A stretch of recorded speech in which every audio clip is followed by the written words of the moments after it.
নমস্কার, ফিউচারস্কেপ with SR এই YouTube চ্যানেলে সবাইকে স্বাগত। আজকে আমার NMMSE এই পরীক্ষার নিয়ে যে আলোচনা আছে তার দ্বিতীয় পর্ব। আজকে আমার আলোচ্য বিষয় হলো স্কলাস্টিক অ্যাপটিটিউড টেস্ট। এই বিষয়ের কতগুলি প্রশ্ন থাকে, কি বিষয়, সেটিগুলি আগের পর্বে আলোচনা করা হয়েছে।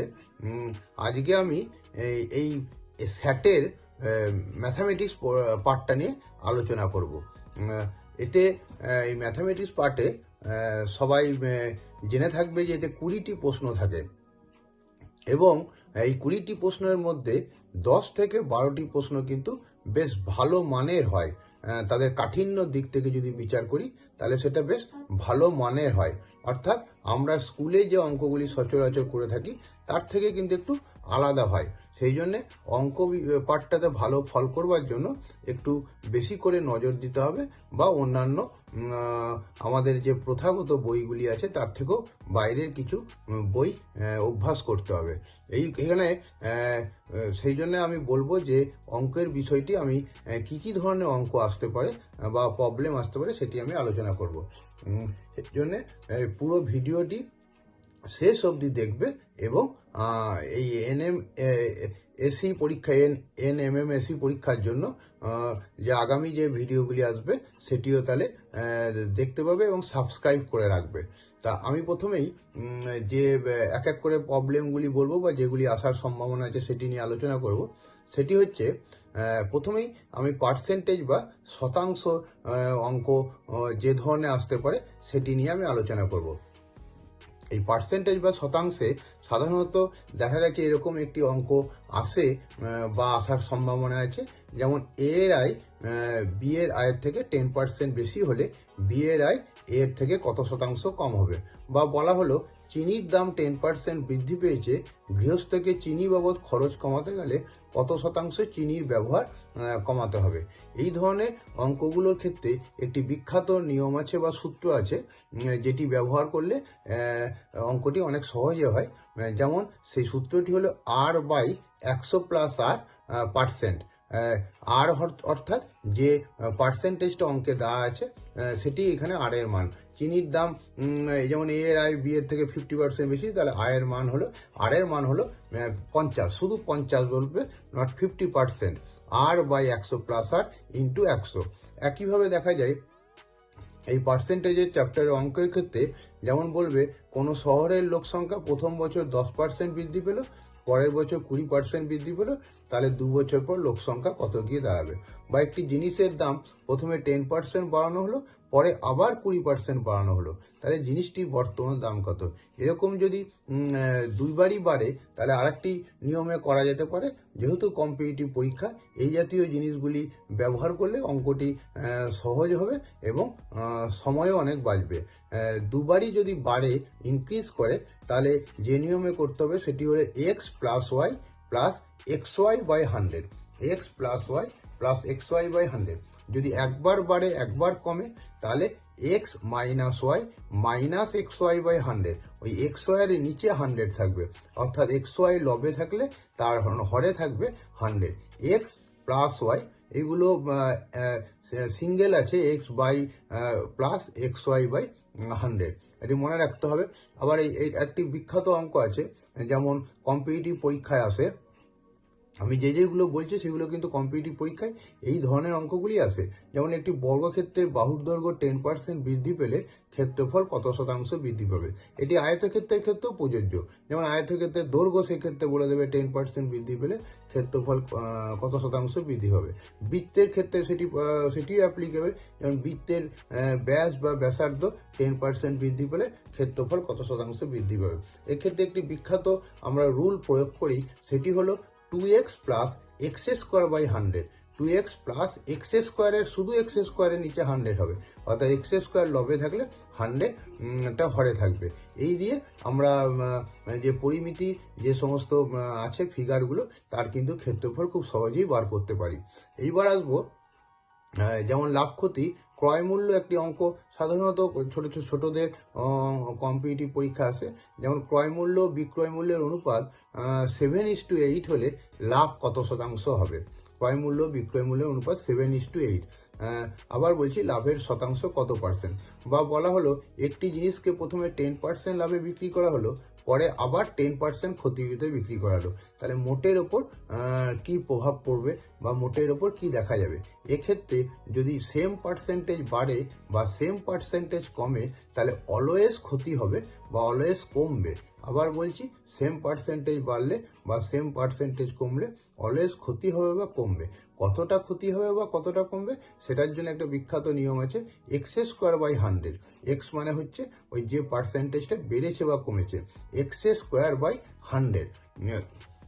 বারবার এই ভিডিওটা ম্যাথের যে আলোচনার এই দ্বিতীয় পর্বের ভিডিওটি কিন্তু বারবার যদি রিপিট করে দেখা যায়, তবে আমার মনে হয় ম্যাথ পোর্শনটার ভয় অনেকটাই কেটে যাবে।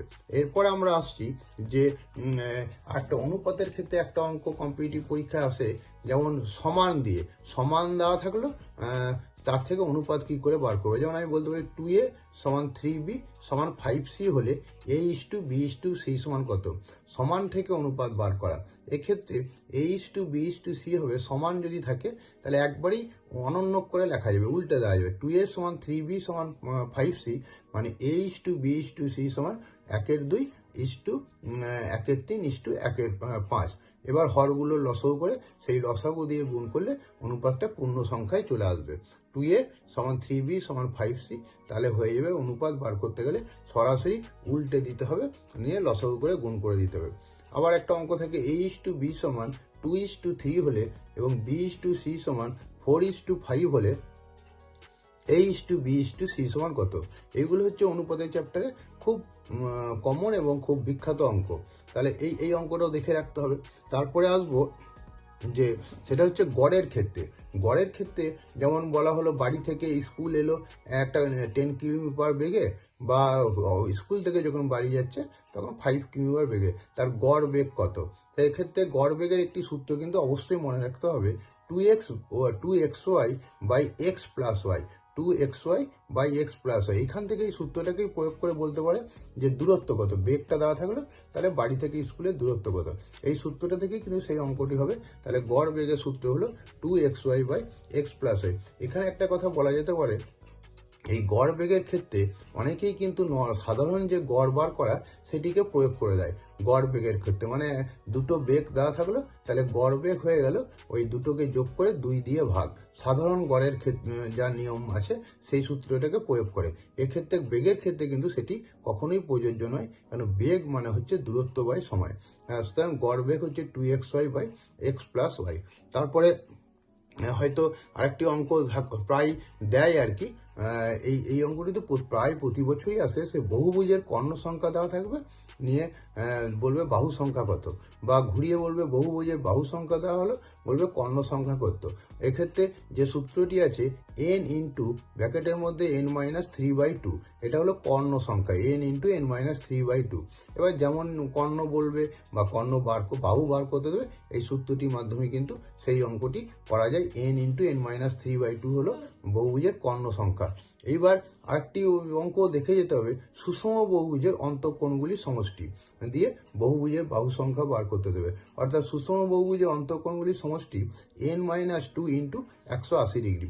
এইখান থেকে হয়তো বলে দিল মোট অন্তঃকোণের সমষ্টি এত, বাহু সংখ্যা কত।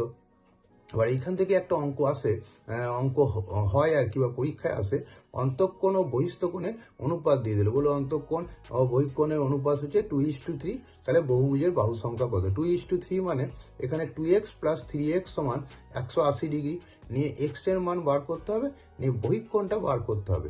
কেন, বহিঃকোণ জানা থাকলে বহুভুজের বাহু সংখ্যা বার করা অনেক সহজ হয়ে পড়ে। অর্থাৎ বাহু সংখ্যা সমান 360 ডিগ্রি বাই বহিঃকোণ। আবার বলছি বহুভুজের বাহু সংখ্যা সমান 360 ডিগ্রি বাই বহিঃকোণ। সুতরাং আমাদের সবসময় বহিঃকোণে যদি টার্ন করা যায় তাহলে অঙ্কটা অনেক সহজ হয়ে পড়ে। আবার হ্যাঁ, তাহলে এইটা হলো বহুভুজের দিয়ে যে অঙ্ক আছে সেটি বলা হলো।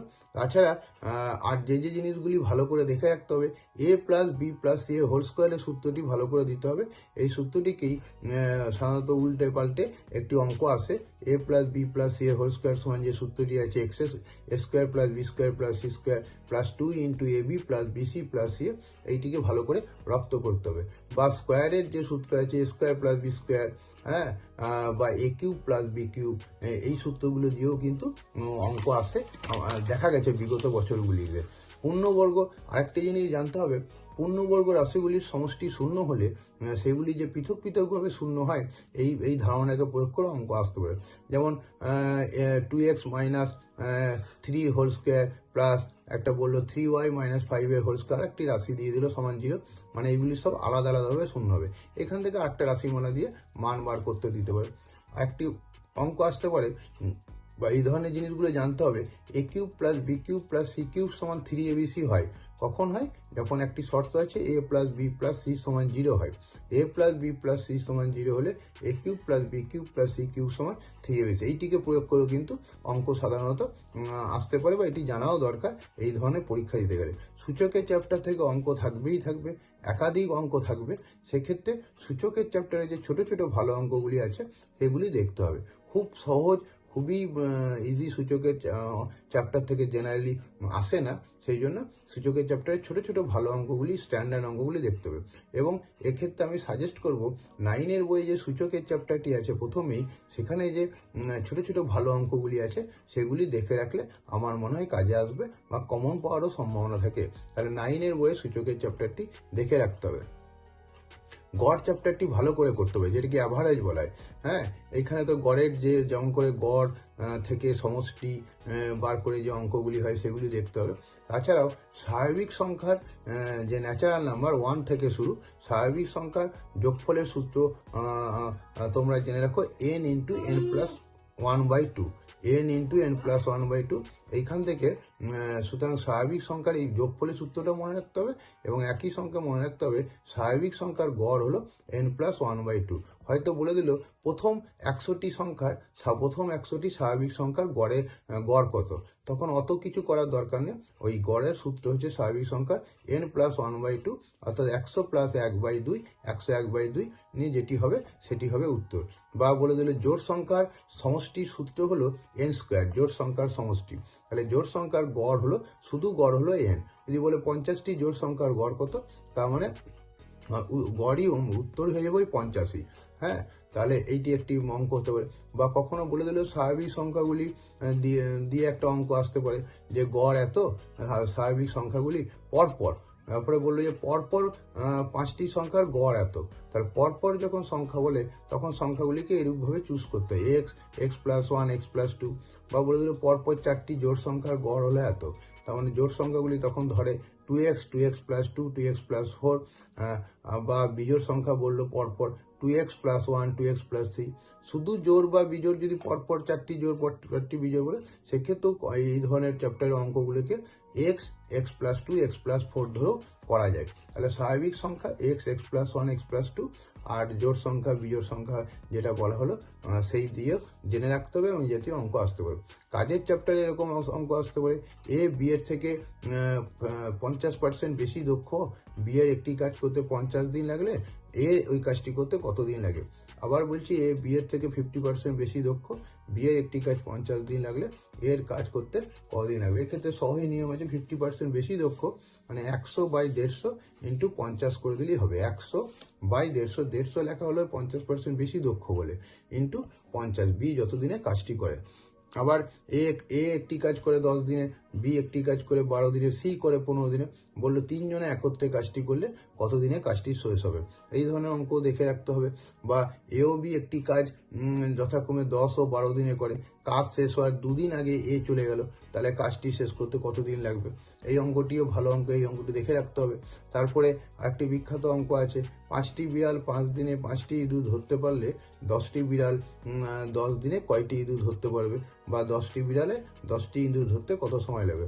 এক্ষেত্রে একটি খুব ভালো নিয়ম আছে, M1 D1 T1 W2 মানে W মানে ওয়ার্ক, M মানে ম্যান, D মানে দিন, T1 এর time, M1 D1 T1 W2, A1 আছে মানে সাফিক্সে মানে এগুলো প্রথম ক্ষেত্রে, আর সমান M2 D2 T2 W1 মানে কাজটা ব্যস্তানুপাতিক আছে। এই নিয়ম শুধু প্রয়োগ করলেই কিন্তু, কারণ এইটা ঐকিক নিয়মে করতে গেলে বাচ্চাদের অনেক সময় ভুল হয়, এই জন্য এই নিয়মটাই করলে খুব সহজে অঙ্কটি হয়ে যাবে। তাছাড়া লসাগু গসাগু চ্যাপ্টার থেকে এই ধরনের অঙ্ক আসতে পারে। দুটি সংখ্যার অনুপাত বলে দিল 3:4, তাদের লসাগু বলে দিল 48, তাদের গসাগু কত বা সংখ্যাগুলি কি কি। বা একইভাবে বললো দুটি সংখ্যার অনুপাত হলো 3:4, তাদের গসাগু বলে দিল 12, তাদের লসাগু কত বা সংখ্যাগুলি কি কি। এই ধরনের অঙ্ক আসতে পারে। তারপরে এক্স আর এ মিশ্রিত থাকে এরকম রাশিমালা, বা এক্স ও পি দিয়ে এরকম রাশিমালার উৎপাদক বার করতে দিতে পারে। এই সুতরাং এই ধরনের অঙ্কগুলো কিন্তু যা বললাম এগুলো ভালো করে দেখতে হবে এবং মন দিয়ে ভিডিওটি শুনতে হবে। বা একটি এই কম্পিটিটিভ পরীক্ষার জন্য একটা অঙ্ক বলতে পারি, একটি পার্টিতে 5 জন লোক আছে, প্রত্যেকের সঙ্গে হ্যান্ডশেক করলে কতগুলি হ্যান্ডশেক হবে। এক্ষেত্রে n × n-1/2 এই ধরনের নিয়ম প্রয়োগ করে এই অঙ্কটিকে সহজেই করা যায়। সুতরাং এই পরীক্ষায় সাফল্য পেতে গেলে, আর তার সঙ্গে যেটা মূল কথা বলবো, এই ধরনের কম্পিটিটিভ পরীক্ষায় সাফল্য পেতে গেলে আমার যে অভিজ্ঞতা তাতে RS আগরওয়ালের একটি বই পাওয়া যায়। সেই বইটা এখন বাংলা ভার্সনেও বাজারে পাওয়া যাচ্ছে বেশ কয়েক বছর ধরে। RS আগরওয়ালের কোয়ান্টিটেটিভ অ্যাপটিটিউড, এই বইটি পড়লে অনেক অঙ্ক কমন পাওয়ার সম্ভাবনা আছে বলে আমি মনে করি। RS Agarwal quantitative aptitude. সুতরাং আগামী দিনে আরও অঙ্ক বা ফিজিক্যাল সায়েন্স, লাইফ সায়েন্স নিয়ে আমার আলোচনা আসবে। সুতরাং সবাই চ্যানেলটিকে সাবস্ক্রাইব করে রাখবে আগামী দিনে আরও ভালো ভালো ভিডিও পাওয়ার জন্য।